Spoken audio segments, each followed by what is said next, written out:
Frederick Engels, Ludwig Feuerbach, and the End of Classical German Philosophy. Forward. In the preface to A Contribution to the Critique of Political Economy, published in Berlin, 1859, Karl Marx relates how the two of us in Brussels in the year 1845 set about to work out in common the opposition of our view, the materialist conception of history, which was elaborated mainly by Marx, to the ideological view of German philosophy. In fact, to settle accounts with our erstwhile philosophical conscience. The resolve was carried out in the form of a criticism of post-Hegelian philosophy. The manuscript, 2 large octavo volumes, had long reached its place of publication in Westphalia when we received the news that altered circumstances did not allow of its being printed. We abandoned the manuscript to the gnawing criticism of the mice all the more willingly as we had achieved our main purpose, self-clarification. Since then, more than 40 years have elapsed, and Marx died without either of us having had an opportunity of returning to the subject. We have expressed ourselves in various places regarding our relation to Hegel, but nowhere in a comprehensive, connected account. To Feuerbach, who, after all, in many respects forms an intermediate link between Hegelian philosophy and our conception, we never returned. In the meantime, the Marxist world outlook has found representatives far beyond the boundaries of Germany and Europe, and in all the literary languages of the world. On the other hand, classical German philosophy is experiencing a kind of rebirth abroad. Especially in England and Scandinavia, and even in Germany itself, people appear to be getting tired of the pauper's broth of eclecticism, which is ladled out in the universities there under the name of philosophy. In these circumstances, a short, coherent account of our relation to the Hegelian philosophy, of how we proceeded, as well as of how we separated from it, appeared to me to be required more and more. Equally, a full acknowledgement of the influence which Feuerbach, more than any other post-Hegelian philosopher, had upon us during our period of storm and stress, appeared to me to be an undischarged debt of honor. I therefore willingly seized the opportunity when the editors of Neue Zeit asked me for a critical review of Stark's book on Feuerbach. My contribution was published in that journal in the 4th and 5th numbers of 1886 and appears here in revised form as a separate publication. Before sending these lines to press, I have once again ferreted out and looked over the old manuscript of 1845 to 46, the German ideology. The section dealing with Feuerbach is not completed. The finished portion consists of an exposition of the materialist conception of history, which proves only how incomplete our knowledge of economic history still was at the time. It contains no criticism of Feuerbach's doctrine itself. For the present purposes, therefore, it was unusable. On the other hand, in an old notebook of Marx's, I found the 11 Theses on Feuerbach, printed here as an appendix. These are the notes hurriedly scribbled down for later elaboration, absolutely not intended for publication, but invaluable as the first document in which is deposited the brilliant germ of the New World Outlook. Frederick Engels, London, February 21st, 1888.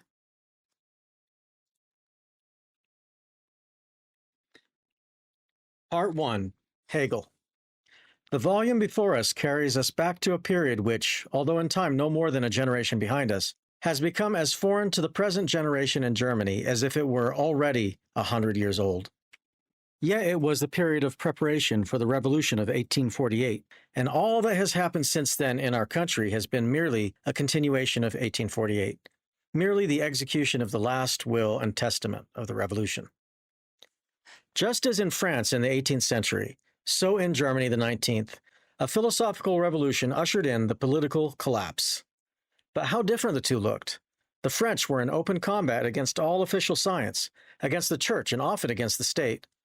Their writings were printed across the frontier in Holland or England, while they themselves were often in jeopardy of imprisonment in the Bastille.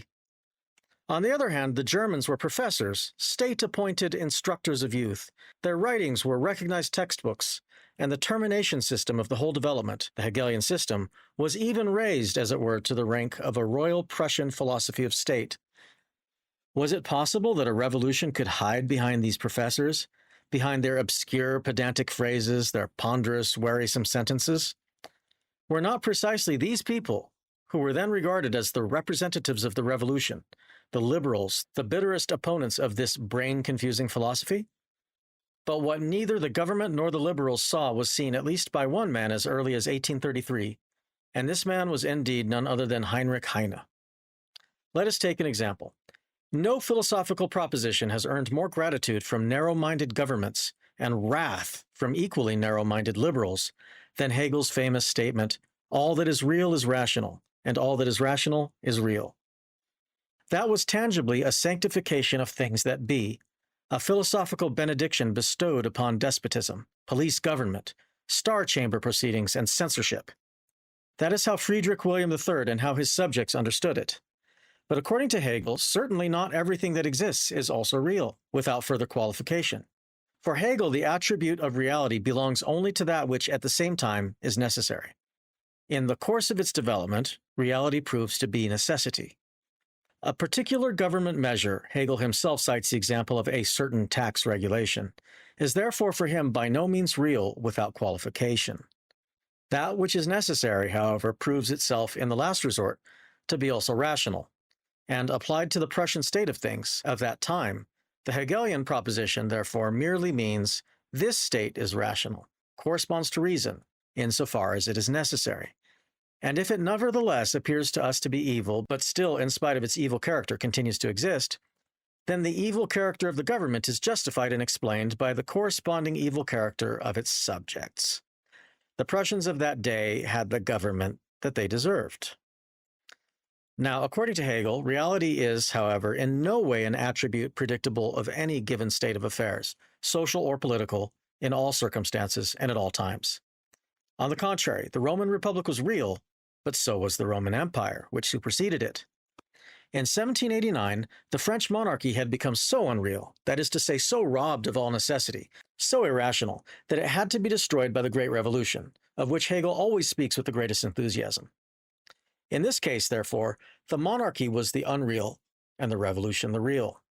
And so, in the course of development, all that was previously real becomes unreal, loses its necessity, its right of existence, its rationality. And in the place of moribund reality comes a new viable reality. Peacefully, if the old has enough intelligence to go to its death without a struggle, forcibly, if it resists this necessity. Thus, the Hegelian proposition turns into its opposite through Hegelian dialectics itself. All that is real in the sphere of human history becomes irrational in the process of time, is therefore irrational by its very destination, is tainted beforehand with irrationality. And everything which is rational in the minds of men is destined to become real, however much it may contradict existing apparent reality. In accordance with all the rules of the Hegelian method of thought, the proposition of the rationality of everything which is real resolves itself into the other proposition: all that exists deserves to perish. But precisely therein lay the true significance and the revolutionary character of the Hegelian philosophy, to which, as the close of the whole movement since Kant, we must here confine ourselves. That it once and for all dealt the death blow to the finality of all product of human thought and action. Truth, the cognition of which is the business of philosophy, was in the hands of Hegel no longer an aggregate of finished dogmatic statements, which, once discovered, had merely to be learned by heart. Truth lay now in the process of cognition itself, in the long historical development of science, which mounts from lower to higher levels of knowledge without ever reaching, by discovering so-called absolute truth, a point at which it can proceed no further, where it would have nothing more to do than fold its hands and gaze with wonder at the absolute truth to which it had attained. And what holds good for the realm of philosophical knowledge holds good for that of every other kind of knowledge, and also for practical action. Just as knowledge is unable to reach a complete conclusion in perfect ideal condition of humanity, so is history unable to do so. A perfect society, a perfect state, are things which can only exist in imagination. On the contrary, all successive historical systems are only transitory stages in the endless course of development of human society from the lower to the higher. Each stage is necessary, and therefore justified for the time and conditions to which it owes its origin. But in the face of new, higher conditions which gradually develop in its own womb, it loses vitality and justification. It must give way to a higher stage, which will also in turn decay and perish.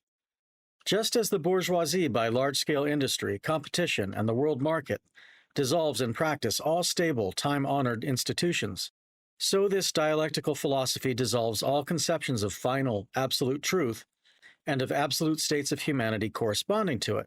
For it, dialectical philosophy, nothing is final, absolute, sacred. It reveals the transitory character of everything and in everything. Nothing can endure before it except the uninterrupted process of becoming and of passing away, of endless ascendancy from the lower to the higher. And dialectical philosophy itself is nothing more than the mere reflection of this process in the thinking brain. It has, of course, also a conservative side. It recognizes that definite stages of knowledge in society are justified for their time and circumstances, but only so far. The conservatism of this mode of outlook is relative. Its revolutionary character is absolute. The only absolute dialectical philosophy admits. It is not necessary here to go into the question of whether this mode of outlook is thoroughly in accord with the present state of natural science, which predicts a possible end even for the Earth, and for its habitability a fairly certain one, which therefore recognizes that, for the history of mankind too, there is not only an ascending, but also a descending branch. At any rate, we still find ourselves a considerable distance from the turning point at which the historical course of society becomes one of descent. And we cannot expect Hegelian philosophy to be concerned with a subject which natural science, in its time, had not at all placed upon the agenda as yet. But what must in fact be said here is this, that in Hegel, the views developed above are not so sharply delineated. They are a necessary conclusion from his method, but one which he himself never drew with such explicitness. And this, indeed, for the simple reason that he was compelled to make a system, and in accordance with traditional requirements, a system of philosophy must conclude with some sort of absolute truth. Therefore, however much Hegel, especially in his logic, emphasized that this eternal truth is nothing but the logical or the historical process itself, he nevertheless finds himself compelled to supply this process with an end, just because he has to bring his system to a termination at some point or other. In his logic, he can make this end a beginning again, since here the point of the conclusion, the absolute idea, which is only absolute insofar as he has absolutely nothing to say about it, alienates, that is, transforms itself into nature, and comes to itself again later in the mind, that is, in thought and in history. But at the end of the whole philosophy, a similar return to the beginning is possible only in one way, namely, by conceiving of the end of history as follows. Mankind arrives at the cognition of the self-same absolute idea, and declares that this cognition of the absolute idea is reached in Hegelian philosophy. In this way, however, the whole dogmatic content of the Hegelian system is declared to be absolute truth, in contradiction to his dialectical method, which dissolves all dogmatism. Thus, the revolutionary side is smothered beneath the overgrowth of the conservative side. And what applies to philosophical cognition applies also to historical practice. Mankind, which, in the person of Hegel, has reached the point of working out the absolute idea, must also in practice have gotten so far that it can carry out this absolute idea in reality. Hence, the practical political demands of the absolute idea on contemporaries may not be stretched too far. And so we find at the conclusion of the philosophy of right that the absolute idea is to be realized in that monarchy, based on social estates which Friedrich William III so persistently but vainly promised to his subjects. That is, in a limited, moderate, indirect rule of the possessing classes suited to the petty bourgeois German conditions of that time. And moreover, the necessity of the nobility is demonstrated to us in a speculative fashion. The inner necessities of the system are, therefore, of themselves sufficient to explain why a thoroughly revolutionary method of thinking produced an extremely tame political conclusion. As a matter of fact, the specific form of this conclusion springs from this, that Hegel was a German, and, like his contemporary Goethe, had a bit of the Philistine's queue dangling behind. Each of them was an Olympian Zeus in his own sphere, yet neither of them ever quite freed himself from German Philistinism. But all this did not prevent the Hegelian system from covering an incomparably greater domain than any earlier system, nor from developing in this domain a wealth of thought which is astounding even today. The phenomenology of mind, which one may call a parallel of the embryology and paleontology of the mind, a development of individual consciousness through its different stages, set in the form of an abbreviated reproduction of the stages through which the consciousness of man has passed in the course of history, logic, natural philosophy, philosophy of mind, and the latter worked out in its separate historical subdivisions, philosophy of history, of right, of religion, history of philosophy, aesthetics, etc. In all these different historical fields, Hegel labored to discover and demonstrate the pervading thread of development. And as he was not only a creative genius, but also a man of encyclopedic erudition, he played an epoch-making role in every sphere. It is self-evident that owing to the needs of the system, he very often had to resort to those forced constructions about which his pygmy opponents make such a terrible fuss even today. But these constructions are only the frame and scaffolding of his work. If one does not loiter around here needlessly, but presses on farther into the immense building, one finds innumerable treasures which today still possess undiminished value.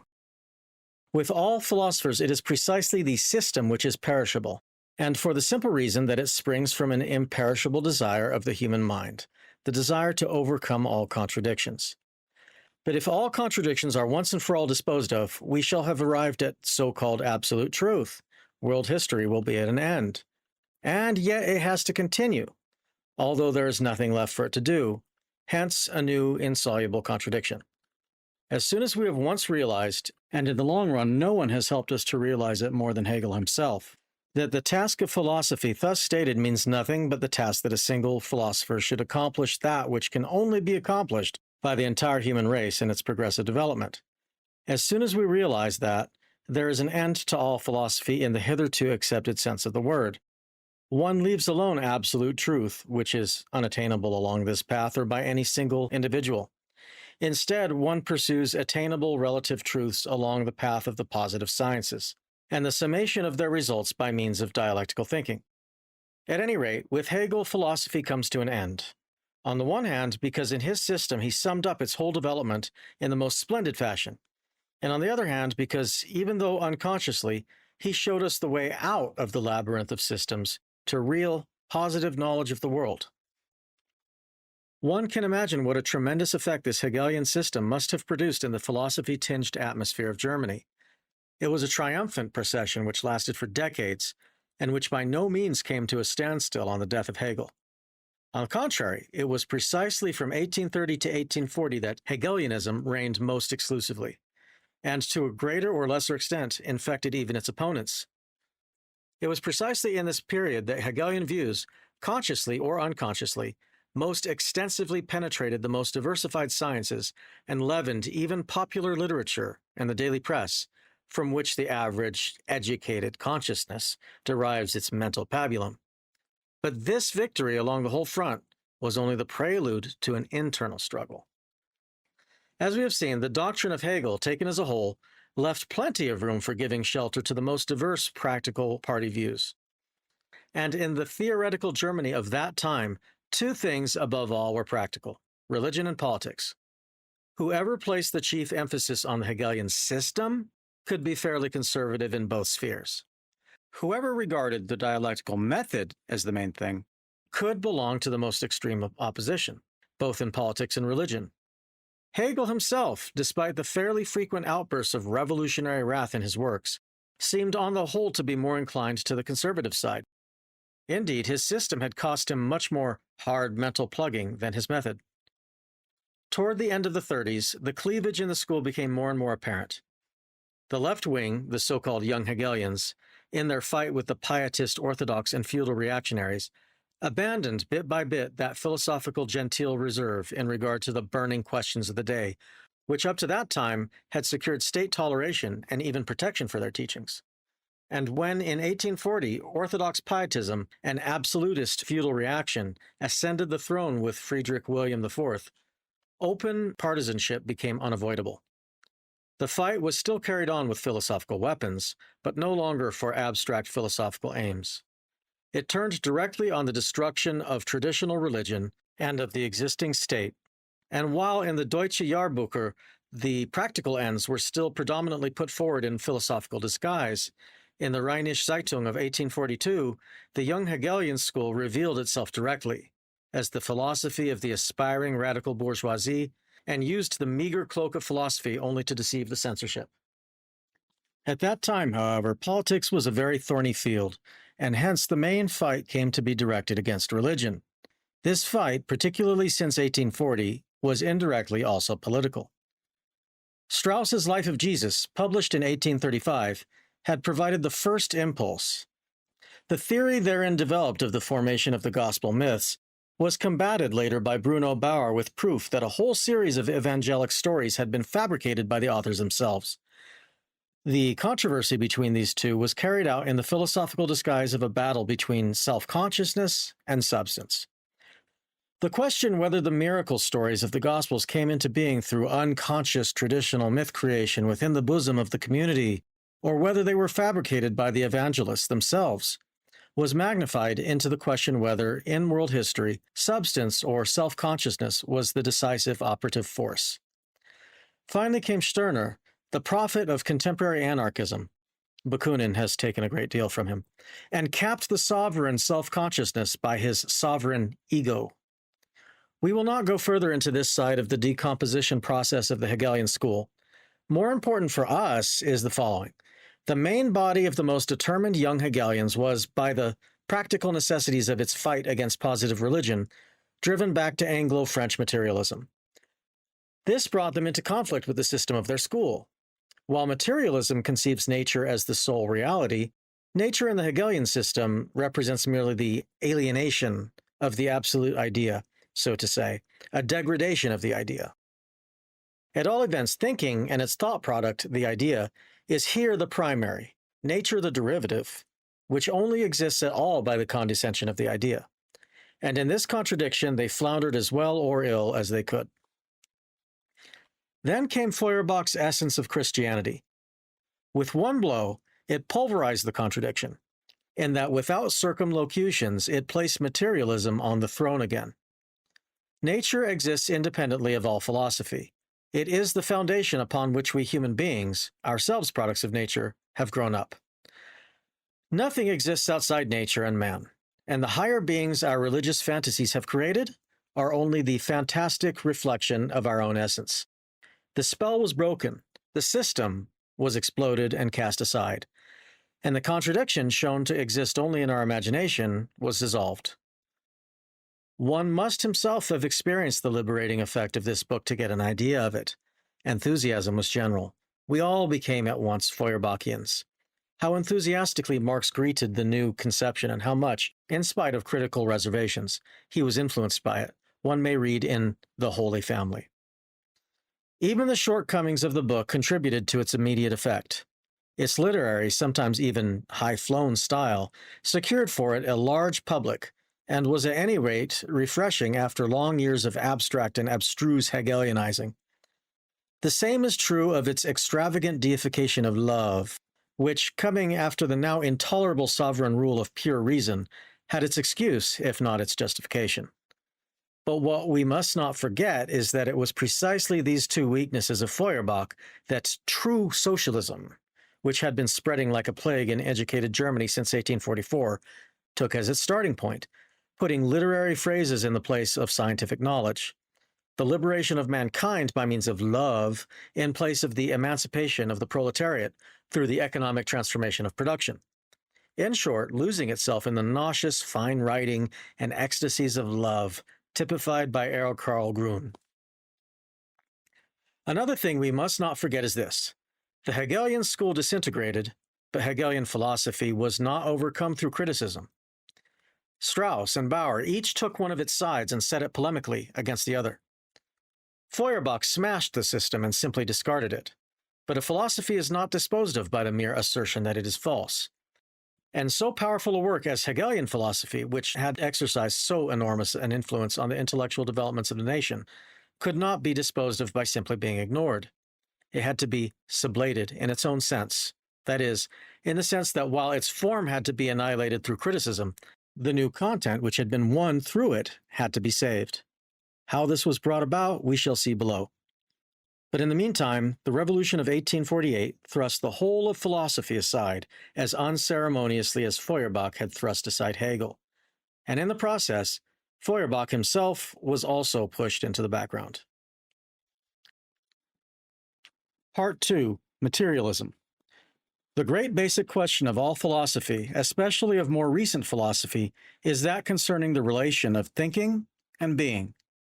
From the very early times when men, still completely ignorant of the structure of their own bodies, under the stimulus of dream apparitions, came to believe that their thinking and sensation were not activities of their bodies, but of a distinct soul which inhabits the body and leaves it at death. From this time, men have been driven to reflect about the relation between this soul and the outside world. If, upon death, it took leave of the body and lived on, there was no occasion to invent yet another distinct death for it. Thus arose the idea of immortality, which at that stage of development appeared not at all as a consolation, but as a fate against which it was no use fighting. And often enough, as among the Greeks, as a positive misfortune. The quandary arising from the common universal ignorance of what to do with this soul, once its existence had been accepted after the death of the body, and not religious desire for consolation, led in a general way to the tedious notion of personal immortality. In an exactly similar manner, the first gods arose through the personification of natural forces.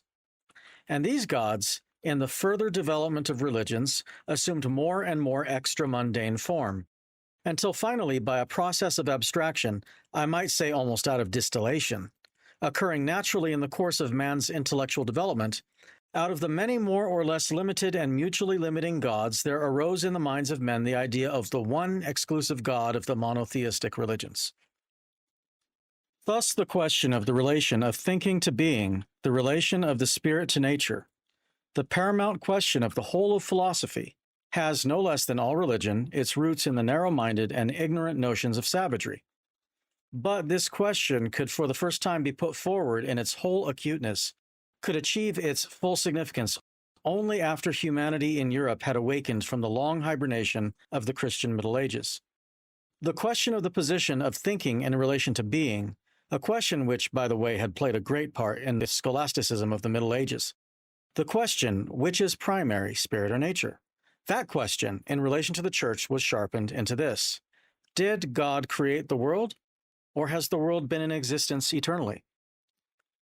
The answers which the philosophers gave to this question split them into two great camps: those who asserted the primacy of spirit to nature, and therefore, in the last instance, assumed world creation in some form or other, and among the philosophers, Hegel, for example, this creation often becomes still more intricate and impossible than in Christianity, comprised the camp of idealism. The others, who regarded nature as primary, belonged to the various schools of materialism. These two expressions, idealism and materialism, originally signify nothing else but this, and here too they are not used in any other sense. What confusion arises when some other meaning is put to them will be seen below. But the question of the relation of thinking and being had yet another side. In what relation do our thoughts about the world surrounding us stand to this world itself? Is our thinking capable of the cognition of the real world? Are we able in our ideas and notions of the real world to produce a correct reflection of reality? In philosophical language, this question is called the question of identity of thinking and being, and the overwhelming majority of philosophers give an affirmative answer to this question. With Hegel, for example, its affirmation is self-evident. For what we cognize in the real world is precisely its thought content, that which makes the world a gradual realization of the absolute idea, which absolute idea has existed somewhere from eternity, independent of the world and before the world. But it is manifest without further proof that thought can know a content which is from the outset a thought content. It is equally manifest that what is to be proved here is already tacitly contained in the premises.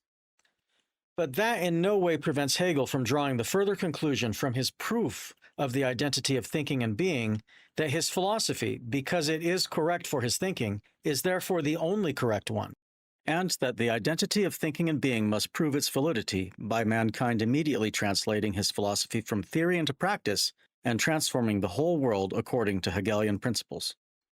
This is an illusion which he shares with well-nigh all philosophers. In addition, there is yet a set of different philosophers, those who question the possibility of any cognition, at least of an exhaustive cognition of the world. To them, among the more modern ones, belong Hume and Kant, and they played a very important role in philosophical development. What is decisive in the refutation of this view has already been said by Hegel, insofar as this was possible from an idealist standpoint. The materialistic additions made by Feuerbach are more ingenious than profound. The most telling of this, as of all philosophical crotchets, is practice, namely experiment and industry. If we are able to prove the correctness of our conception of a natural process by making it ourselves, bringing it into being out of its conditions and making it serve our own purposes into the bargain, then there is an end to the Kantian ungraspable thing in itself. The chemical substances produced in the bodies of plants and animals remained just things in themselves until organic chemistry began to produce them one after another, whereupon the thing in itself became a thing for us, as for existence, alizarin, the coloring matter of the madar, which we no longer trouble to grow in the madder roots of the field, but produce much more cheaply and simply from coal tar. For 300 years, the Copernican solar system was a hypothesis, with 100, 1,000, 10,000 to 1 chances in its favor, but still always a hypothesis. But then Leverrier, by means of the data provided by this system, not only deduced the necessity of the existence of an unknown planet, but also calculated the position in the heavens which this planet must necessarily occupy. And when Johann Galle really found this planet, Neptune, discovered 1846 at Berlin Observatory, the Copernican system was proved. If, nevertheless, the neo-Kantians are attempting to resurrect the Kantian conception in Germany and the agnostics that of Hume in England, where, in fact, it never became extinct, this is, in view of their theoretical and practical refutation accomplished long ago, scientifically a regression, and practically merely a shamefaced way of surreptitiously accepting materialism, while denying it before the world. But from this long period from Descartes to Hegel, and from Hobbes to Feuerbach, these philosophers were by no means impelled, as they thought they were, solely by the force of pure reason. On the contrary, what really pushed them forward most was the powerful and ever more rapidly onrushing progress of natural science and industry. Among the materialists, this was plain on the surface, but the idealist systems also filled themselves more and more with a materialist content and attempted pathetically to reconcile the antithesis between mind and matter. Thus, ultimately, the Hegelian system represents merely a materialism idealistically turned upside down in method and content. It is therefore comprehensible that Stark, in his characterization of Feuerbach, first of all investigates the latter's position in regard to this fundamental question of the relation of thinking and being. After a short introduction in which the views of the preceding philosophers, particularly since Kant, are described in unnecessarily ponderous philosophical language, and in which Hegel, by an all too formalistic adherence to certain passages of his works, gets far less his due, there follows a detailed description of the course of development of Feuerbach's metaphysics itself, as this course was successively reflected in those writings of this philosopher which have a bearing here. This description is industriously and lucidly elaborated. Only, like a whole book, it is loaded with a ballast of philosophical phraseology, by no means everywhere unavoidable, which is the more disturbing in its effect the less the author keeps to the manner of expression of one and the same school, or even of Feuerbach himself, and the more he interjects expressions of very different tendencies, especially of the tendencies now rampant and calling themselves philosophical. The course of evolution of Feuerbach is that of a Hegelian, a never quite orthodox Hegelian, it is true, into a materialist, an evolution which at a definite stage necessitates a complete rupture with the idealist system of his predecessor. With irresistible force, Feuerbach is finally driven to the realization that Hegelian pre-mundane existence of the absolute idea, the pre-existence of the logical categories, before the world existed, is nothing more than the fantastic survival of the belief in the existence of an extra-mundane creator. That the material, sensuously perceptible world to which we ourselves belong is the only reality, and that our consciousness and thinking, however suprasensuous they may seem, are the product of a material bodily organ, the brain. Matter is not a product of mind, but mind itself is merely the highest product of matter. This is, of course, pure materialism. But having got so far, Feuerbach stops short. He cannot overcome the customary philosophical prejudice. Prejudice not against the thing, but against the name materialism. He says, quote, "To me, materialism is the foundation of the edifice of human essence and knowledge. But to me, it is not what it is to the physiologist, to the natural scientists in the narrower sense, for example, to Moleschott, and necessarily is from their standpoint and profession, namely the edifice itself.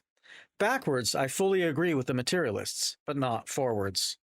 End quote. Here, Feuerbach lumps together the materialism that is a general world outlook resting upon a definite conception of the relation between matter and mind, and the special form in which this world outlook was expressed at a definite historical stage, namely in the 18th century. More than that, he lumps it with the shallow, vulgarized form in which the materialism of the 18th century continues to exist today in the heads of naturalists and physicians, the form which was preached on their tours in the 50s by Buchner, Voigt, and Moleschott. But just as idealism underwent a series of stages of development, so also did materialism. With each epoch-making discovery, even in the sphere of natural science, it had to change its form. And after history was also subjected to materialistic treatment, a new avenue of development has opened here, too. The materialism of the last century was predominantly mechanical, because at that time, of all natural sciences, only mechanics, and indeed only the mechanics of solid bodies, celestial and terrestrial, in short, the mechanics of gravity, had come to any definite close.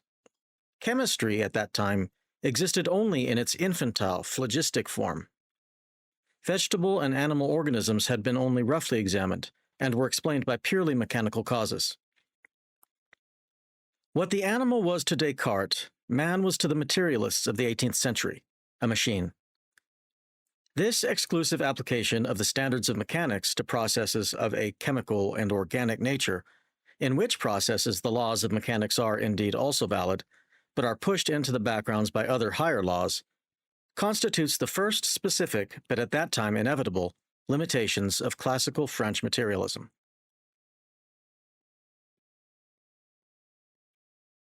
Part 3. Feuerbach. The real idealism of Feuerbach becomes evident as soon as we come to his philosophy of religion and ethics. He by no means wishes to abolish religion. He wants to perfect it. Philosophy itself must be absorbed in religion. Quote, "The periods of humanity are distinguished only by religious changes. A historical movement is fundamental only when it is rooted in the hearts of men. The heart is not a form of religion, so that the latter should also exist in the heart. The heart is the essence of religion." End quote. Quoted by Stark, page 168. According to Feuerbach, religion is the relation between human beings based on the affections. The religion based on the heart, which relation until now has sought its truth in a fantastic mirror image of reality, in the mediation of one or many gods, the fantastic mirror images of human qualities, but now finds it directly and without any mediation in the love between I and thou. Thus, finally, with Feuerbach, sex love becomes one of the highest forms, if not the highest form, of the practice of his new religion. Now, relations between human beings based on affection, and especially between the two sexes, have existed as long as mankind has. Sex love, in particular, has undergone a development and won a place during the last 800 years, which made it a compulsory, pivotal point of all poetry during this period. The existing positive religions have limited themselves to the bestowal of a higher consecration upon state-regulated sex love, that is, upon marriage laws, and they could all disappear tomorrow without changing in the slightest the practice of love and friendship. Thus, the Christian religion in France, as a matter of fact, so completely disappeared in the year 1793 to 95 that even Napoleon could not reintroduce it without opposition and difficulty, and this without any need for a substitute in Feuerbach's sense, making itself in the interval. Feuerbach's idealism consists here in this. He does not simply accept mutual relations based on reciprocal inclination between human beings, such as sex love, friendship, compassion, self-sacrifice, etc., as what they are in themselves, without associating them with any particular religion, which to him, too, belongs to the past. But instead, he asserts that they will attain their full value only when consecrated by the name of religion. The thing for him is not that these purely human relations exist, but that they shall be conceived of as the new true religion. They are to have full value only after they have been marked with a religious stamp. Religion is derived from religare, to bind, and meant, originally, a bond. Therefore, every bond between two people is a religion. Such etymological tricks are the last resort of idealist philosophy. Not what the word means according to the historical development of its actual use, but what it ought to mean according to its derivation is what counts. And so sex love, and the intercourse between the sexes, is apotheosized to a religion, merely in order that the word religion, which is so dear to idealistic memories, may not disappear from the language. The Parisian reformers of the Louis Blanc trend used to speak in precisely the same way in the 40s. They likewise could conceive of a man without religion only as a monster, and used to say to us, "Donc, l'athéisme, c'est votre religion." Well then, atheism is your religion. If Feuerbach wishes to establish a true religion upon the basis of an essentially materialist conception of nature, that is the same as regarding modern chemistry as true alchemy. If religion can exist without its God, alchemy can exist without its philosopher's stone. By the way, there exists a very close connection between alchemy and religion. The philosopher's stone has many godlike properties, and the Egyptian Greek alchemists of the first 2 centuries of our era had a hand in the development of Christian doctrines, as the data given by Kopp and Berthollet have proved. Feuerbach's assertion that the periods of humanity are distinguished only by religious changes is decidedly false. Great historical turning points have been accompanied by religious changes only so far as the 3 world religions which have existed up to the present, Buddhism, Christianity, and Islam, are concerned. The old tribal and national religions, which arose spontaneously, did not proselytize and lost all their power of resistance as soon as the independence of the tribe or people was lost. For the Germans, it was sufficient to have simple contact with the decaying Roman world empire and with its newly adopted Christian world religion, which fitted its economic, political, and ideological conditions. Only with these world religions, arisen more or less artificially, particularly Christianity and Islam, do we find that the more general historical movements require a religious imprint. Even in regard to Christianity, the religious stamp in revolutions of really universal significance is restricted to the first stages of the bourgeoisie's struggle for emancipation, from the 13th to the 17th century, and is to be accounted for, not as Feuerbach thinks by the hearts of men and their religious needs, but by the entire previous history of the Middle Ages, which knew no other form of ideology than religion and theology. But when the bourgeoisie of the 18th century was strengthened enough, likewise, to possess an ideology of its own, suited to its own class standpoint, it made its great and conclusive revolution, the French, appealing exclusively to juristic and political ideas, and troubling itself with religion only insofar as it stood in its way. But it never occurred to it to put a new religion in place of the old. Everyone knows how Robespierre failed in his attempt to set up a religion of the highest being. The possibility of purely human sentiments in our intercourse with other human beings has nowadays been sufficiently curtailed by the society in which we must live, which is based upon class antagonism and class rule. We have no reason to curtail it still more by exalting these sentiments to a religion. And similarly, the understanding of the great historical class struggles has already been sufficiently obscured by current historiography, particularly in Germany, so that there is also no need for us to make such an understanding totally impossible by transforming the history of these struggles into a mere appendix of ecclesiastical history. Already here it becomes evident how far today we have moved beyond Feuerbach. His finest passages in glorification of his new religion of love are totally unreadable today. The only religion which Feuerbach examines seriously is Christianity, the world religion of the Occident, based upon monotheism. He proves that the Christian God is only a fantastic reflection, a mirror image of man. Now, this God is, however, himself the product of a tedious process of abstraction, the concentrated quintessence of the numerous earlier tribal and national gods. And man, whose image this God is therefore also not a real man, but likewise the quintessence of the numerous real men, man in the abstract, therefore himself again a mental image. Feuerbach, who on every page preaches sensuousness, absorption in the concrete, in actuality becomes thoroughly abstract as soon as he begins to talk of any other than mere sex relations between human beings. Here the content is as realistic as the form is idealistic. Besides morality, the whole sphere of law, economy, politics is here included. With Feuerbach, it is just the reverse. In the form, he is realistic, since he takes his start from man. But there is absolutely no mention of the world in which this man lives. Hence, this man always remains the same abstract man who occupied the field in the philosophy of religion. For this man is not born of woman. He issues, as from a chrysalis, from the God of monotheistic religions.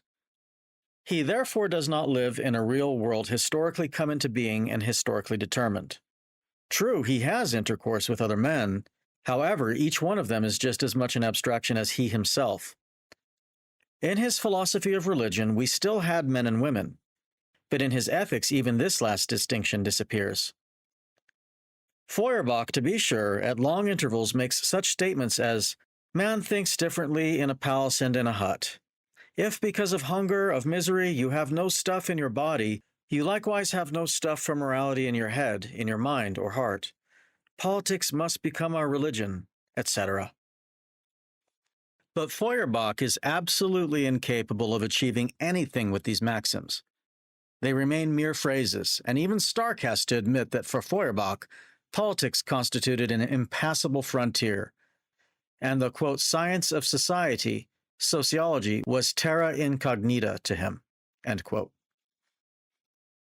He appears just as shallow in comparison with Hegel in his treatment of the antithesis of good and evil.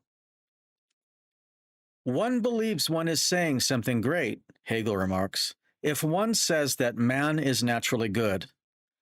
But one forgets that one says something far greater when one says man is naturally evil. With Hegel, evil is the form in which the motive force of historical development presents itself. This contains the twofold meaning that, on the one hand, each new advance necessarily appears as a sacrilege against things hallowed, as a rebellion against condition, though old and moribund, yet sanctified by custom, and that, on the other hand, it is precisely the wicked passions of man, greed and lust for power, which, since the emergence of class antagonisms, serve as levers of historical development, a fact of which the history of feudalism and of the bourgeoisie, for example, constitutes a single continual proof. But it does not occur to Feuerbach to investigate the historical role of moral evil. To him, history is altogether an uncanny domain in which he feels ill at ease. Even his dictum, "Man as he sprang originally from nature was only a mere creature of nature, not a man. Man is a product of man, of culture, of history." With him, even this dictum remains absolutely sterile. What Feuerbach has to tell us about morals can, therefore, be extremely meager. The urge toward happiness is innate in man, and must therefore form the basis of all morality. But the urge towards happiness is subject to a double correction. First, by the natural consequences of our actions. After the debauch comes the blues, and habitual excess is followed by illness. Secondly, by its social consequences. If we do not respect the similar urge of other people towards happiness, they will defend themselves, and so interfere with our own urge toward happiness. Consequently, in order to satisfy our urge, we must be in a position to appreciate rightly the results of our conduct, and must likely allow others an equal right to seek happiness. Rational self-restraint with regard to ourselves and love, Again and again, love. In our intercourse with others, these are the basic laws of Feuerbach's morality. From them, all others are derived. And neither the most spirited utterances of Feuerbach nor the strongest eulogies of Stark can hide the tenuity and the banality of these few propositions. Only very exceptionally, and by no means to this and other people's profit, can an individual satisfy his urge toward happiness by preoccupation with himself. Rather, it requires preoccupation with the outside world, with means to satisfy his needs. That is to say, food, an individual of the opposite sex, books, conversation, argument, activities, objects for use, and working up.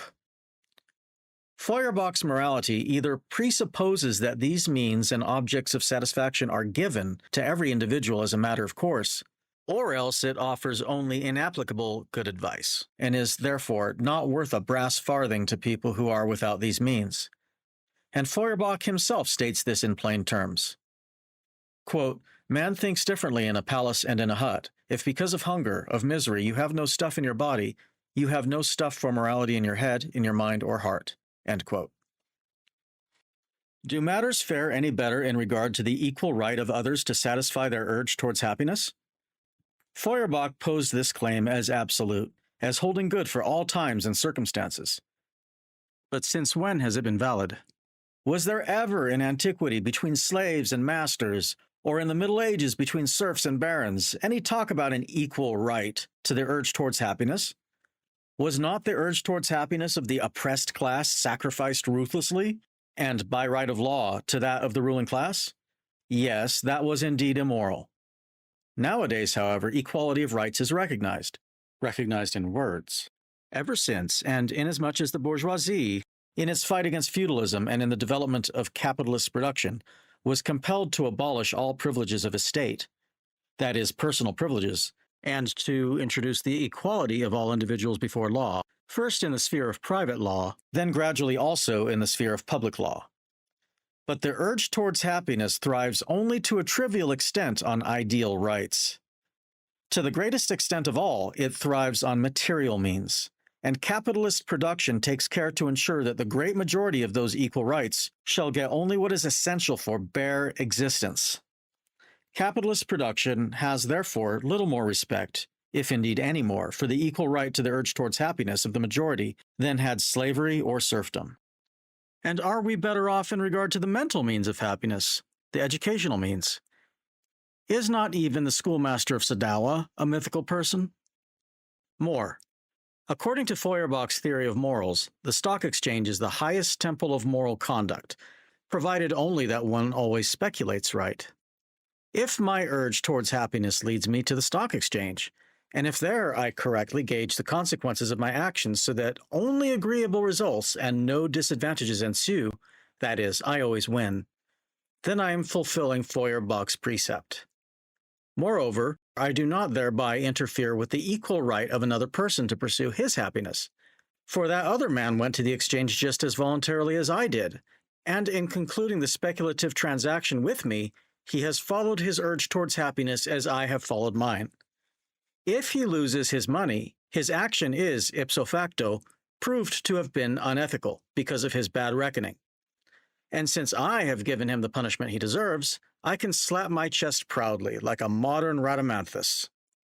Love, too, rules on the stock exchange, insofar as it is not simply a sentimental figure of speech, for each finds in others the satisfaction of his own urge towards happiness, which is just what love ought to achieve and how it acts in practice.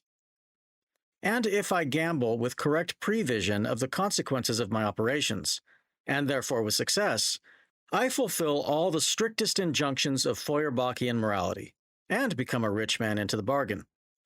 In other words, Feuerbach's morality is cut exactly to the pattern of modern capitalist society, little as Feuerbach himself might desire or imagine it. But love! Yes, with Feuerbach, love is everywhere, and at all times the wonder-working God who should help to surmount all difficulties of practical life. And at that in a society which is split into classes with diametrically opposite interests. At this point, the last relic of the revolutionary character disappears from his philosophy, leaving only the old cant. Love one another, fall into each other's arms, regardless of distinctions of sex or estate.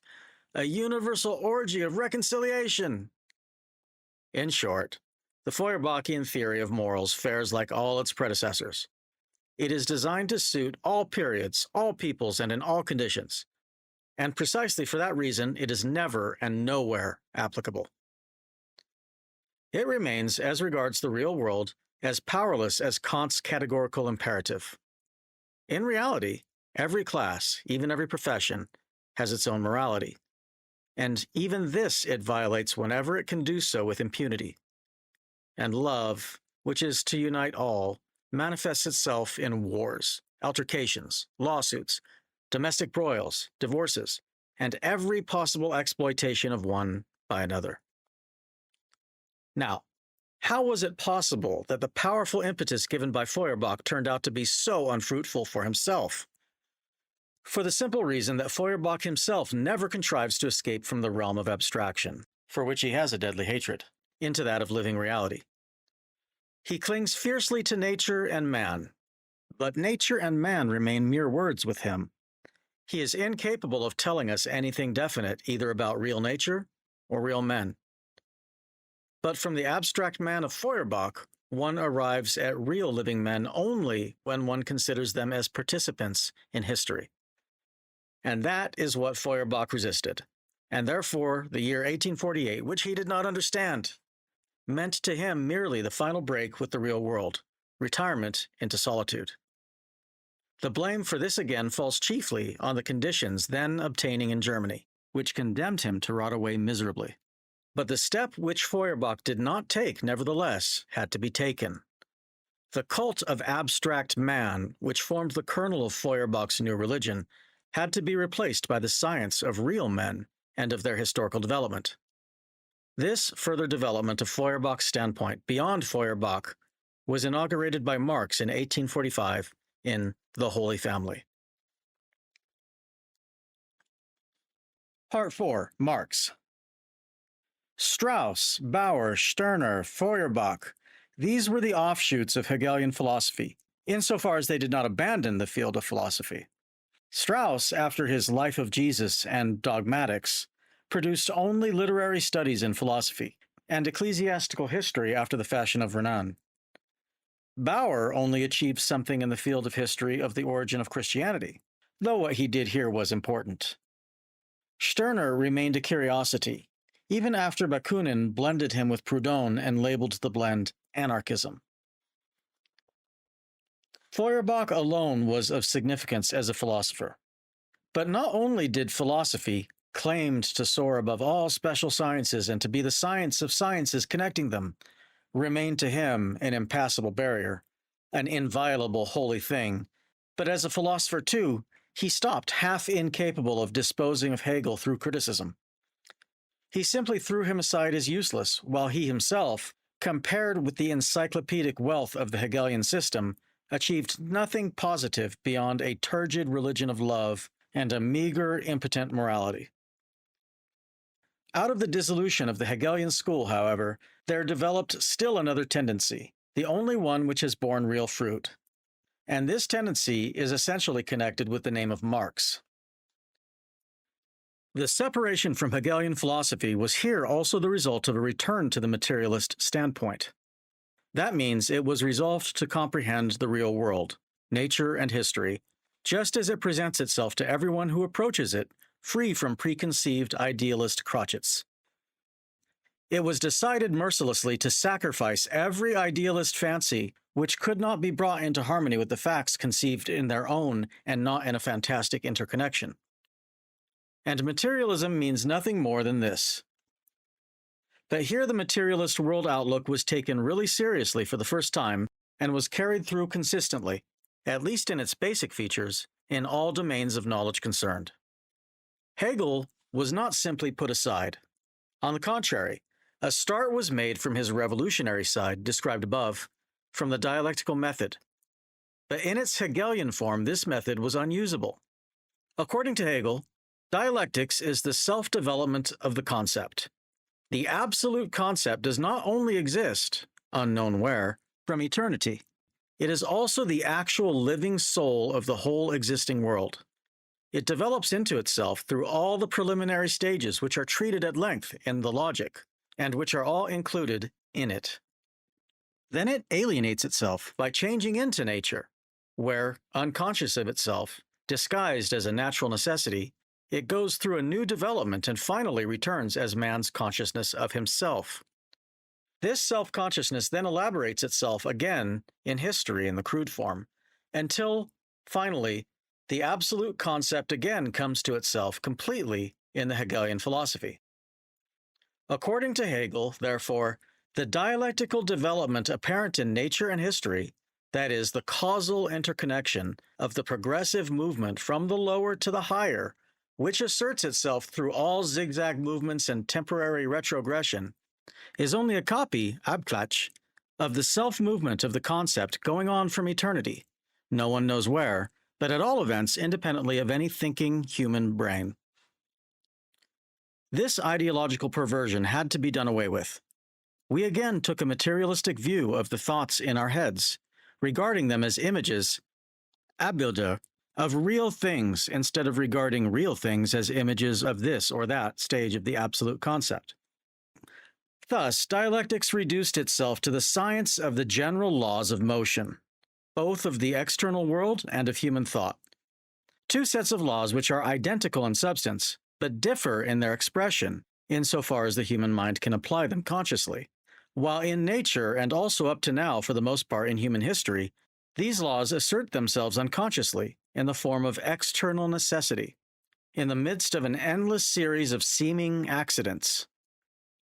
Therefore, the dialectic of concepts itself became merely the conscious reflex of the dialectical motion of the real world, and thus the dialectic of Hegel was turned over, or rather turned off its head, on which it was standing, and placed upon its feet.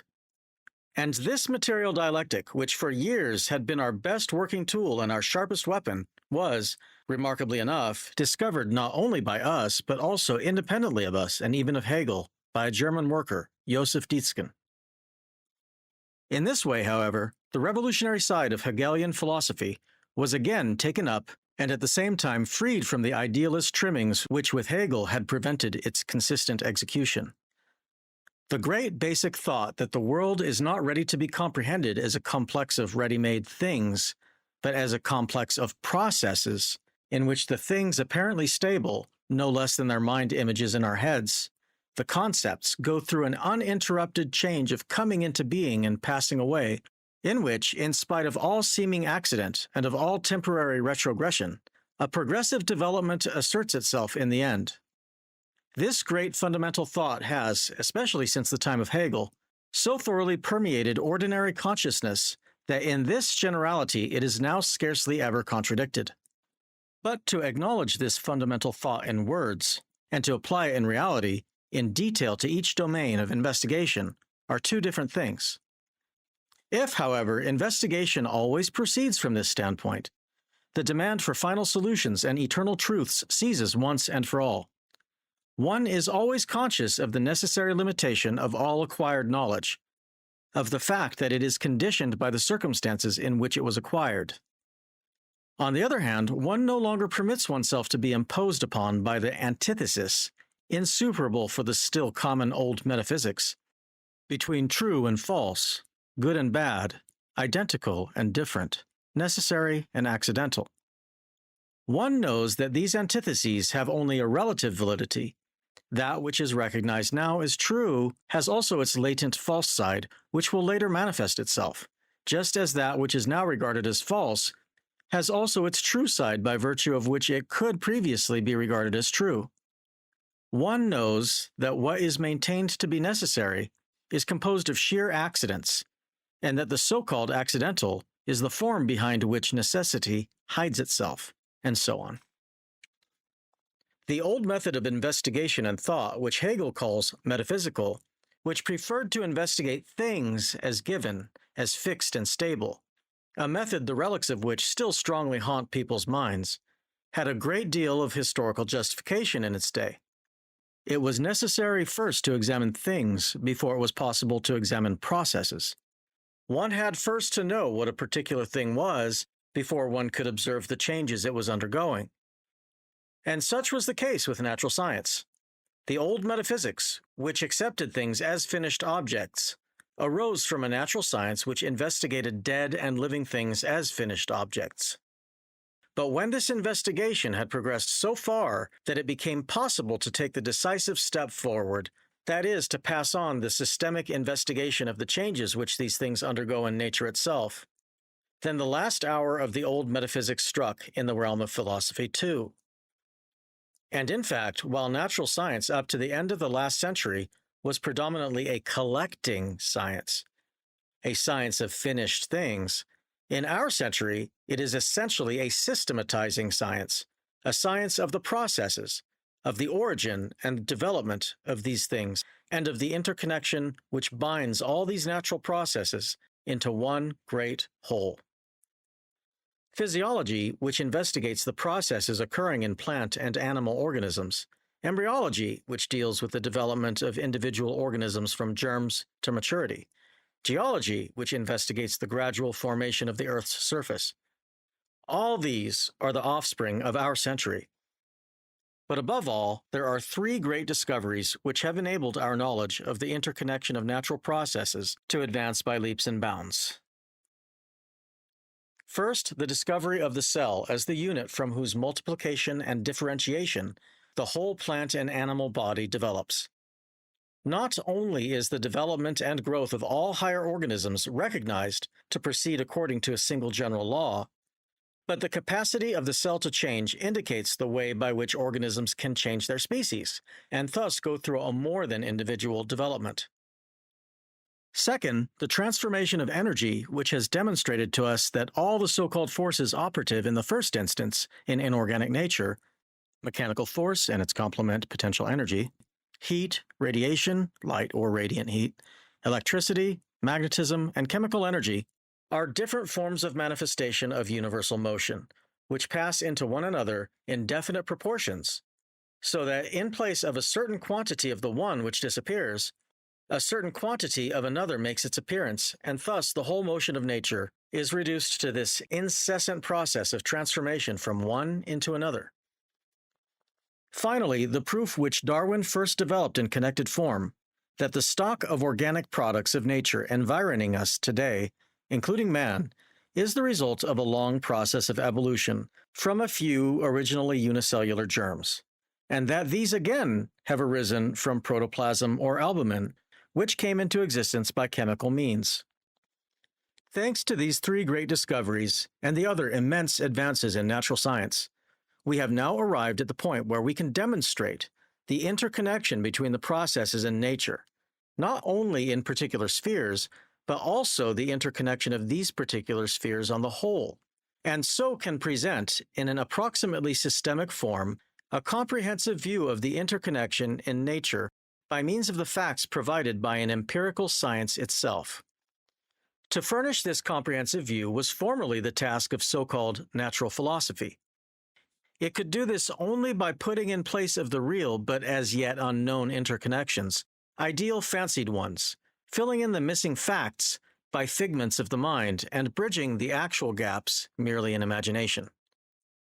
In the course of this procedure, it conceived many brilliant ideas and foreshadowed many later discoveries. But it also produced a considerable amount of nonsense, which indeed could not have been otherwise. Today, when one needs to comprehend the results of natural scientific investigation only dialectically, that is, in the sense of their own interconnection, in order to arrive at a system of nature sufficient for our time, when the dialectical character of this interconnection is forcing itself against their will even into the metaphysically trained minds of the natural scientists, today natural philosophy is finally disposed of. Every attempt at resurrecting it would be not only superfluous, but a step backwards. But what is true of nature, which is hereby recognized also as a historical process of development, is likewise true of the history of society in all its branches, and of the totality of all sciences which occupy themselves with things human and divine. Here, too, the philosophy of history, of right, of religion, etc., has consisted in the substitution of an interconnection fabricated in the mind of the philosopher for the real interconnection to be demonstrated in the events, has consisted in the comprehension of history as a whole, as well as in its separate parts, as the gradual realization of ideas, and naturally always only the pet ideas of the philosopher himself. According to this, history worked unconsciously, but of necessity toward a certain goal set in advance. As, for example, in Hegel, towards the realization of his absolute idea. And the unalterable trend towards this absolute idea formed the inner interconnection in the events of history. A new mysterious providence, unconscious or gradually coming into consciousness, was thus put in the place of the real, still unknown interconnection. Here, therefore, just as in the realm of nature, it was necessary to do away with these fabricated, artificial interconnections by the discovery of the real ones, a task which ultimately amounts to the discovery of the general laws of motion which assert themselves as the ruling ones in the history of human society. In one point, however, the history of the development of society proves to be essentially different from that of nature. In nature, insofar as we ignore man's reaction upon nature, there are only blind, unconscious agencies acting upon one another, out of whose interplay the general law comes into operation. Nothing of all that happens, whether in the innumerable apparent accidents observable upon the surface, or in the ultimate results which confirm the regularity inherent in these accidents, happens as a consciously desired aim. In the history of society, on the contrary, the actors are all endowed with consciousness, are men acting with deliberation or passion, working towards definite goals.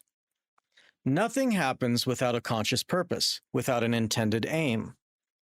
But this distinction, important as it is for historical investigation, particularly of single epochs and events, cannot alter the fact that the course of history is governed by inner general laws. For here also, on the whole, in spite of the consciously desired aims of all individuals, accident apparently reigns on the surface. That which is willed happens but rarely. In the majority of instances, the numerous desired ends cross and conflict with one another, or these ends themselves are from the outset incapable of realization, or the means of attaining them are insufficient.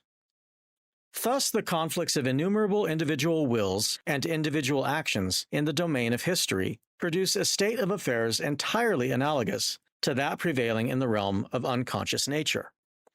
The ends of the actions are intended, but the results which actually follow from these actions are not intended. Or when they do seem to correspond to the end intended, they ultimately have consequences quite other than those intended. Historical events thus appear, on the whole, to be likewise governed by chance. But where on the surface accident holds sway, there actually it is always governed by inner hidden laws, and it is only a matter of discovering these laws. Men make their own history, whatever its outcome may be, in that each person follows his own consciously desired end. And it is precisely the result of these many wills operating in different directions, and of their manifold effects upon the outer world, that constitutes history. Thus, it is also a question of what the many individuals desire. The will is determined by passion or deliberation, but the levers which immediately determine passion or deliberation are of very different kinds. Partly they may be external objects, partly ideal motives, ambition, enthusiasm for truth and justice, personal hatred, or even purely individual whims of all kinds. But on the one hand, we have seen that the many individual wills active in history, for the most part, produce results quite other than those intended, quite often the opposite. That their motives, therefore, in relation to the total result, are likewise of only secondary importance. On the other hand, the further question arises: what driving forces, in turn, stand behind these motives? What are the historical forces which transform themselves into these motives in the brains of the actors? The old materialism never put this question to itself. Its conception of history, insofar as it has one at all, is therefore essentially pragmatic. It divides men who act in history into noble and ignoble, and then finds that, as a rule, the noble are defrauded and the ignoble are victorious. Hence, it follows for the old materialism that nothing very edifying is to be got from the study of history, and for us, that in the realm of history, the old materialism becomes untrue to itself because it takes the ideal driving forces which operate there as ultimate causes, instead of investigating what is behind them. What are the driving forces of these driving forces? This inconsistency does not lie in the fact that ideal driving forces are recognized, but in the investigation not being carried further back behind these into their motive causes. On the other hand, the philosophy of history, particularly as represented by Hegel, recognizes that the ostensible and also the really operating motives of men who act in history are by no means the ultimate causes of historical events, that behind these motives are other motive powers which have to be discovered. But it does not seek these powers in history itself. It imports them rather from the outside, from philosophical ideology, into history. Hegel, for example, instead of explaining the history of ancient Greece out of its own inner interconnections, simply maintains that it is nothing more than the working out of forms of beautiful individuality, the realization of a work of art as such. He says much in this connection about the old Greeks that is fine and profound, but that does not prevent us today from refusing to be put off with such an explanation, which is a mere manner of speech. When, therefore, it is a question of investigating the driving powers which, consciously or unconsciously, and indeed very often unconsciously, lie behind the motives of men who act in history, and which constitute the real ultimate driving forces of history, then it is not a question so much of the motives of single individuals, however eminent, as of those motives which set in motion great masses, whole people, and again whole classes of the people in each people. And this too not merely for an instant, like the transient flaring up of a straw fire which quickly dies down, but as a lasting action resulting in a great historical transformation. To ascertain the driving causes, which here in the minds of acting masses and their leaders, to so-called great men, are reflected as conscious motives, clearly or unclearly, directly or in an ideological, even glorified form, is the only path which can put us on the track of the laws holding sway both in history as a whole and at particular periods and in particular lands. Everything which sets men in motion must go through their minds, but what form it will take in the mind will depend very much upon the circumstances. The workers have by no means become reconciled to capitalist machine industry, even though they no longer simply break the machines to pieces, as they did in 1848 on the Rhine.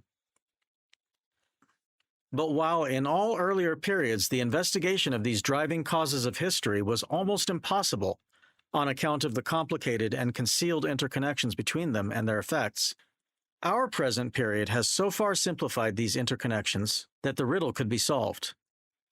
Since the establishment of large-scale industry, that is, at least since the European peace of 1815, it has been no longer a secret to any man in England that the whole political struggle there pivoted on the claims to supremacy of two classes, the landed aristocracy and the bourgeoisie middle class. In France, with the return of the Bourbons, the same fact was perceived. The historians of the Restoration period, from Thierry to Guizot, Mignet, and Thiers, speak of it everywhere as the key to the understanding of all French history since the Middle Ages. And since 1830, the working class, the proletariat, has been recognized in both countries as a third competitor for power. Conditions had become so simplified that one would have had to close one's eyes deliberately not to see in the light of these three great classes and in the conflict of their interests the driving force of modern history, at least in the two most advanced countries. But how did these classes come into existence? If it was possible at first glance still to ascribe the origin of the great, formerly feudal landed property, at least in the first instance, to political causes, to taking possession by force, this could not be done in regard to the bourgeoisie and the proletariat. Here the origin and development of two great classes was seen to lie clearly and palpably in purely economic causes, and it was just as clear that in the struggle between landed property and bourgeoisie, no less than in the struggle between the bourgeoisie and the proletariat, it was a question, first and foremost, of economic interests, to the furtherance of which political power was intended to serve merely as a means. Bourgeoisie and proletariat both arose in consequences of a transformation of the economic conditions, more precisely of the mode of production. The transition first from guild handicrafts to manufacture, and then from manufacture to large-scale industry, with steam and mechanical power, had caused the development of these two classes. At a certain stage, the new productive forces set in motion by the bourgeoisie, in the first place the division of labor and the combination of many detail laborers, Teilarbeiter, in one general manufactory, and the conditions and requirements of exchange developed through these productive forces became incompatible with the existing order of production handed down by history and sanctified by law. That is to say, incompatible with the privileges of the guild and the numerous other personal and local privileges, which were only so many fetters to the unprivileged estates of the feudal order to society. The productive forces represented by the bourgeoisie rebelled against the order of production represented by the feudal landlords and the guildmasters. The result is known. The feudal fetters were smashed, gradually in England, at one blow in France. In Germany, the process is not yet finished. But just as, at a definite stage of its development, manufacture came into conflict with the feudal order of production, so now large-scale industry has already come into conflict with the bourgeois order of production established in its place. Tied down by this order, by the narrow limits of the capitalist mode of production, this industry produces, on the one hand, an ever-increasing proletarianization of the great mass of the people, and on the other hand, an ever greater mass of unsaleable products. Overproduction and mass misery, each the cause of the other, that is the absurd contradiction which is its outcome, and which of necessity calls for the liberation of the productive forces by means of a change in the mode of production. In modern history, at least, it is therefore proved that all political struggles are class struggles, and all class struggles for emancipation, despite their necessarily political form, for every class struggle is a political struggle, turn ultimately on the question of economic emancipation. Therefore, here, at least, the state, the political order, is the subordinate, and civil society, the realm of economic relations, the decisive element. The traditional conception, to which Hegel too pays homage, saw in the state the determining element, and in civil society the element determined by it. Appearances correspond to this. As all the driving forces of the actions of any individual must pass through his brain and transform themselves into motives of his will in order to set him into action, so also all the needs of civil society, no matter which class happens to be the ruling one, must pass through the will of the state in order to secure general validity in the form of laws. That is the formal aspect of the matter, the one which is self-evident.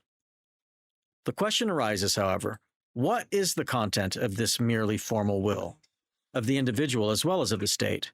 And whence is this content derived? Why is just this willed and not something else? If we inquire into this, we discover that in modern history, the will of the state is, on the whole, determined by the changing needs of civil society, but the supremacy of this or that class, in the last resort, by the development of the productive forces and relations of exchange. But even in our modern era, with its gigantic means of production and communication, the state is not an independent domain with an independent development, but one whose existence as well as development is to be explained in the last resort by the economic conditions of life, of society. Then this must still be more true of all earlier times, when the production of the material life of man was not yet carried on with these abundant auxiliary means, and when, therefore, the necessity of such production must have exercised a still greater mastery over men. If the state even today, in the era of big industry and of railways, is on the whole only a reflection, in concentrated form, of the economic needs of the class controlling production, then this must have been much more so in an epoch when each generation of men was forced to spend a far greater part of its aggregate lifetime in satisfying material needs, and was therefore much more dependent on them than we are today. An examination of the history of earlier periods, as soon as it is seriously undertaken from this angle, most abundantly confirms this. But, of course, this cannot be gone into here. If the state and public law are determined by economic relations, so too, of course, is private law, which indeed, in essence, only sanctions the existing economic relations between individuals which are normal in the given circumstances. The form in which this happens can, however, vary considerably. It is possible, as happened in England, in harmony with the whole national development, to retain in the main the forms of the old feudal laws while giving them a bourgeois content, in fact, directly reading a bourgeois meaning into the feudal name. But also, as happened in Western continental Europe, Roman law, the first world law of a commodity-producing society, with its unsurpassably fine elaboration of all the essential legal relations of simple commodity owners, of buyers and sellers, debtors and creditors, contracts, obligations, etc., can be taken as the foundation. In which case, for the benefit of a still petty bourgeois and semi-feudal society, it can either be reduced to the level of such a society simply through judicial practice, common law, or with the help of allegedly enlightened moralizing jurists, it can be worked into a special code of law to correspond with such social level.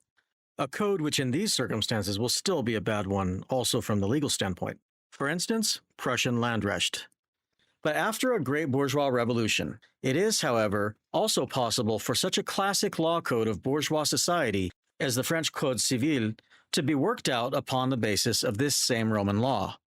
If, therefore, bourgeois legal rules merely express the economic life conditions of society in legal form, then they can do so well or ill according to circumstances.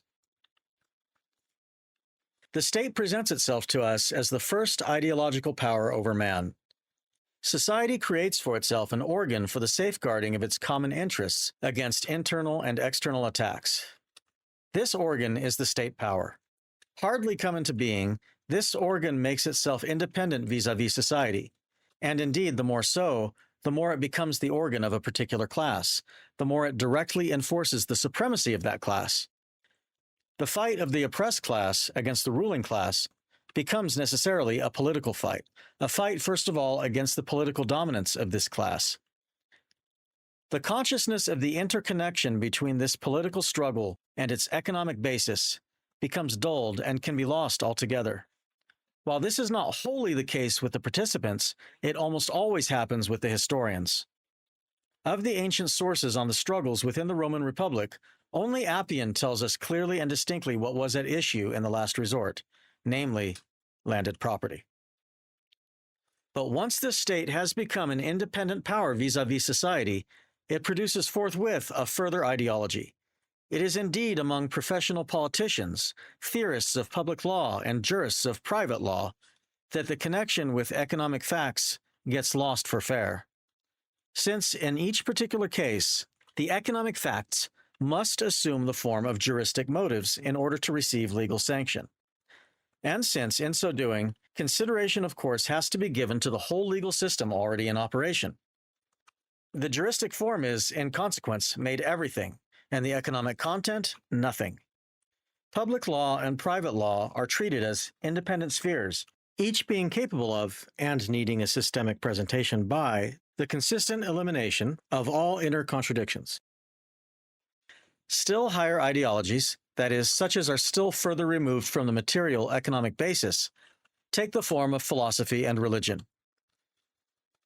Here the interconnection between conceptions and their material conditions of existence becomes more and more complicated, more and more obscured by intermediate links. But the interconnection exists. Just as the whole Renaissance period, from the middle of the 15th century, was an essential product of the towns, and therefore of the burghers, so also was the subsequently newly awakened philosophy. Its content was, in essence, only the philosophical expression of the thoughts corresponding to the development of the small and middle burghers into a big bourgeoisie. Among last century's Englishmen and Frenchmen, who in many cases were just as much political economists as philosophers, this is clearly evident, and we have proved it above in regard to the Hegelian school. We will now, in addition, deal only briefly with religion, since the latter stands further away from material life and seems to be most alien to it. Religion arose in very primitive times from erroneous, primitive conceptions of men about their own nature and external nature surrounding them. Every ideology, however, once it has arisen, develops in connection with the given concept material, and develops this material further. Otherwise, it would not be an ideology, that is, occupation with thoughts as with independent entities, developing independently and subject only to their own laws. In the last analysis, the material life conditions of the persons inside whose heads this thought process goes on determine the course of the process, which of necessity remains unknown to these persons, for otherwise there would be an end to all ideology. These original religious notions, therefore, which in the main are common to each group of kindred peoples, develop after the group separates in a manner peculiar to each people, according to the conditions of life falling to their lot.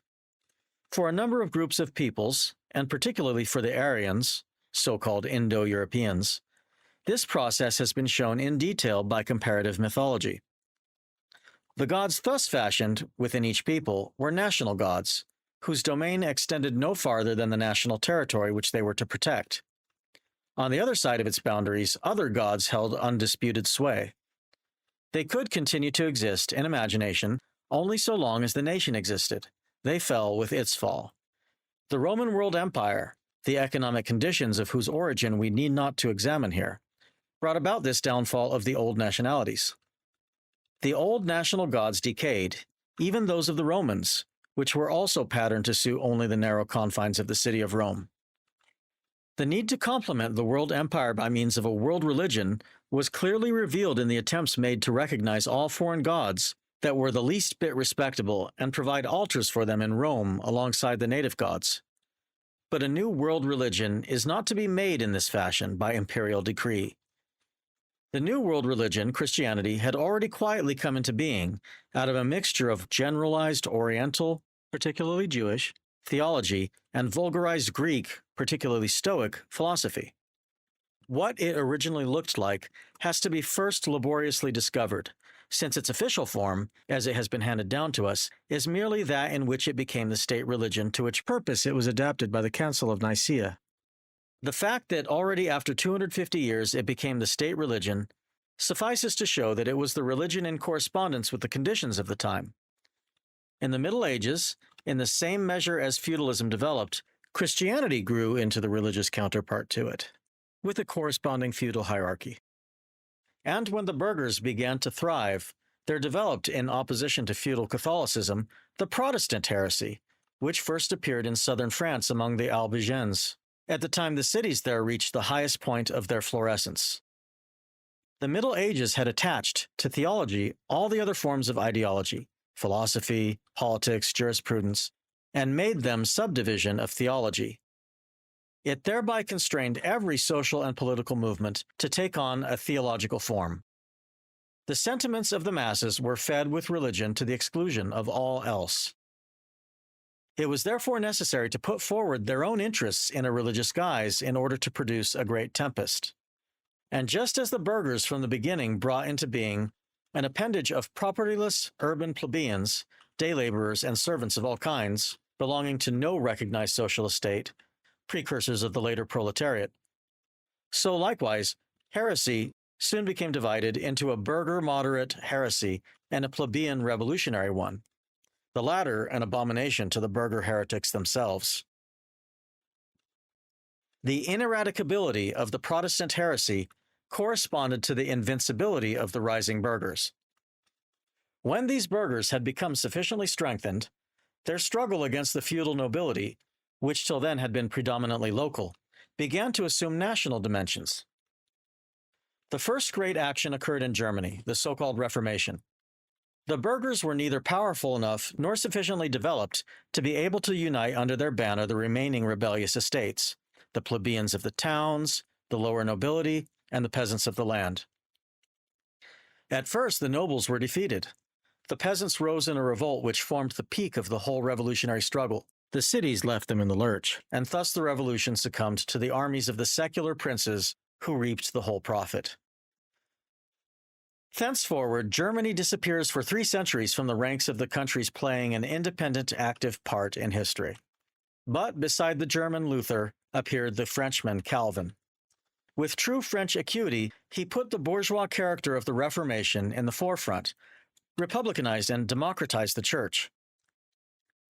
While the Lutheran Reformation in Germany degenerated and reduced the country to rack and ruin, the Calvinist Reformation served as a banner for the Republicans in Geneva, in Holland, and in Scotland, freed Holland from Spain and from the German Empire, and provided the ideological costume for the second act of the bourgeois revolution, which was taking place in England. Here, Calvinism justified itself as the true religious disguise of the interests of the bourgeoisie of that time, and on this account did not attain full recognition when the revolution ended in 1689 in a compromise between one part of the nobility and the bourgeoisie. The English state church was re-established, but not in its earlier form of a Catholicism which had the king for its pope, being instead strongly Calvinized. The old state church had celebrated the Merry Catholic Sunday and had fought against the dull Calvinist one.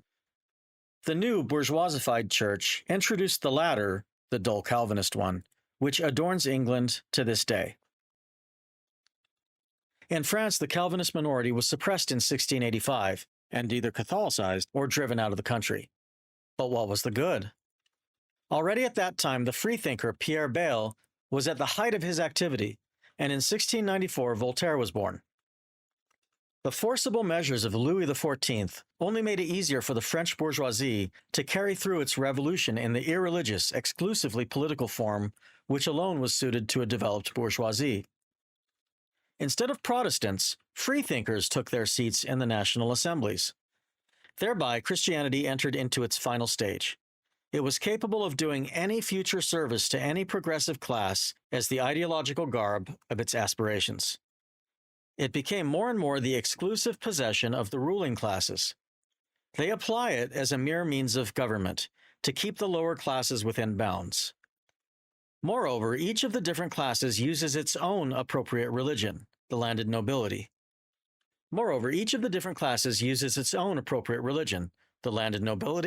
Catholic Jesuitism, or Protestant Orthodoxy, the liberal and radical bourgeoisie, rationalism. And it makes little difference whether these gentlemen themselves believe in their respective religion or not. We see, therefore, religion once formed always contains traditional material, just as in all ideological domains tradition forms a great conservative force. But the transformations which this material undergoes spring from class relations. That is to say, out of the economic relations of the people who execute these transformations. And here, that is sufficient. In the above, it could only be a question of giving a general sketch of the Marxist conception of history, at most with a few illustrations as well. The proof must be derived from history itself, and in this regard, it may be permitted to say that it has been sufficiently furnished in other writings. This conception, however, puts an end to philosophy in the realm of history, just as the dialectical conception of nature makes all natural philosophy both unnecessary and impossible. It is no longer a question anywhere of inventing interconnections from out of our brains, but of discovering them in the facts. For philosophy, which has been expelled from nature and history, there remains only the realm of pure thought, so far as it is left. The history of the laws of the thought process itself, logic, and dialectics. With the revolution of 1848, educated Germany said farewell to theory and went over to the field of practice. Small production and manufacture, based upon manual labor, were superseded by real large-scale industry. Germany again appeared on the world market. The new little German Empire abolished at least the most crying of the abuses with which this development had been obstructed by the system of petty states, the relics of feudalism and bureaucratic management. But to the same degree that speculation abandoned the philosopher's study in order to set up its temple in the stock exchange, educated Germany lost the great aptitude for theory which had been the glory of Germany in the days of its deepest political humiliation. The aptitude for purely scientific investigation, irrespective of whether the result obtained was practically applicable or not, whether likely to offend the police authorities or not. Official German natural science, it is true, maintained its position in the front rank, particularly in the field of specialized research. But even the American journal Science rightly remarks that the decisive advances in the sphere of the comprehensive correlation of particular facts and their generalization into laws are now being made much more in England instead of, as formerly, in Germany. And in the sphere of the historical sciences, philosophy included, the old fearless zeal for theory has now disappeared completely, along with classical philosophy. Inane eclecticism and an anxious concern for career and income, descending to the most vulgar job hunting, occupy its place. The official representatives of these sciences have become the undisguised ideologists of the bourgeoisie and the existing state, but at a time when both stand in open antagonism to the working class. Only among the working class does the German aptitude for theory remain unimpaired. Here it cannot be exterminated. Here there is no concern for careers, for profit-making, or for gracious patronage from above. On the contrary, the more ruthlessly and disinterestedly science proceeds, the more it finds itself in harmony with the interest and aspirations of the workers. The new tendency, which recognized that the key to the understanding of the whole history of society lies in the history of the development of labor, from the outset addressed itself by preference to the working class, and here found the response which it neither sought nor expected from officially recognized science. The German working class movement is the inheritor of German classical philosophy. End of book. Postscript. For the purposes of this reading, I'm not including most footnotes, most of which, as usual, provide references or explain this or that minor point. However, there is one footnote that I will provide here, which is one of Engels's more direct statements of humility and self-abnegation in regard to his work with Marx. Footnote begins now. Here I may be permitted to make a personal explanation. Lately repeated reference has been made to my share in this theory, and so I can hardly avoid saying a few words here to settle the point. I cannot deny that both before and during my 40 years' collaboration with Marx, I had a certain independent share in laying the foundation of the theory, and more particularly, in its elaboration. But the greater part of its leading basic principles, especially in the realm of economics and history, and above all their final trenchant formulation, belong to Marx. What I contributed, at any rate with the exception of my work in a few special fields, Marx could very well have done without me. What Marx accomplished, I would not have achieved. Marx stood higher, saw further, and took a wider and quicker view than all the rest of us. Marx was a genius. We others were at best talented. Without him, the theory would not be by far what it is today. It therefore rightly bears his name. End to footnote 1 of part 4 on Marx.